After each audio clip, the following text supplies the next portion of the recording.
भारत सरकार की डिजिटल पहल असली प्रधान कौन का प्राथमिक उद्देश्य है। असली प्रधान कौन, सुनिए, देखो पंचायत वेब सीरीज देखे हैं, देखे हैं?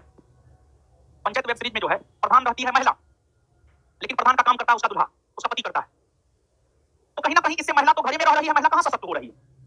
जबकि सरकार महिला को सशक्त बनाने को लेकर सब चीज में महिला को आरक्षण दे रहा है। तो अब बाबू आप समझिएगा, एक संविधान संशोधन है, 73वां संविधान संशोधन, 73वां संविधान संशोधन 1993 में हुआ है, जिसके तहत पंचायती राज को संवैधानिक दर्जा दिया गया है। पंचायती राज को संवैधानिक दर्जा दिया गया है और पंचायती राज को संवैधानिक दर्जा देते हुए संविधान में अनुच्छेद 243 ए से लेकर 243 ओ तक को जोड़ा गया है। इन अनुच्छेदों में ही एक अनुच्छेद है, अनुच्छेद 243 डी। 243 डी में आरक्षण की बात की गई है, 243 डी में आरक्षण की बात की गई है और 243 डी में पंचायती राज संस्थाओं में आरक्षण की बात की गई है और 243 डी यह कहता है कि पंचायती राज संस्थाओं में एससी एसटी को उसकी जनसंख्या के अनुपात में आरक्षण मिलेगा और महिलाओं को कम से कम 1/3 तक आरक्षण मिलेगा, महिलाओं को कम से कम 1/3 तक आरक्षण मिलेगा,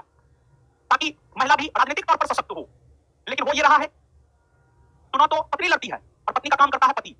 प्रधान पति, मुखिया पति, मतलब ये सब नया एक पद आ गया है, प्रधान पति, मुखिया पति, सरपंच पति, समिति पति, जिला परिषद पति, समझ गए? तो ये कहीं से भी उचित ना है। तो ठीक है, हम पंचायती राज संस्था में महिला को 1/3 आरक्षण दिए हैं ताकि महिला सशक्त हो, लेकिन महिला के स्थान पर यहाँ पर जो है पति ही सशक्त हो रहा है। तो महिलाओं को पंचायती राज संस्था में महिलाओं को सशक्त बनाया जाए, महिलाओं को राजनीतिक तौर पर जागरूक किया जाए, महिलाओं को सशक्त बनाया जाए, इसी को लेकर जो है असली प्रधान कौन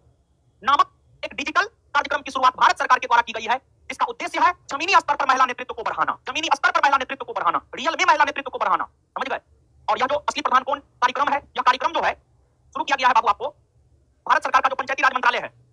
भारत सरकार का जो पंचायती राज मंत्रालय है, पंचायती राज मंत्रालय के द्वारा इस कार्यक्रम की शुरुआत की गई है और पंचायती राज मंत्रालय को जो है इस कार्यक्रम को सफल बनाने में एक यूट्यूब चैनल सपोर्ट कर रहा है, उसका नाम है टीवीएफ, उसका नाम है TVF, the viral fever, the viral fever, समझ गए? तो ये सब बात आप याद रखिएगा। और एक बात जानिए बाबू, अनुच्छेद 243 डी तो पंचायती राज संस्थाओं में महिलाओं को 1/3 आरक्षण देता है, लेकिन अनुच्छेद 243 डी यह भी कहता है राज्य विधानमंडल अगर चाहे तो महिला आरक्षण की सीमा को बढ़ा सकता है। और जब राज्य विधानमंडल को यह अधिकार दिया गया तो बिहार राज्य के विधानमंडल ने पंचायती राज संस्थाओं में महिलाओं को 50% तक आरक्षण दे दिया, 50% तक आरक्षण दे दिया और पंचायती राज संस्थाओं में 50% तक आरक्षण देने वाला प्रथम राज्य बना है अपना बिहार।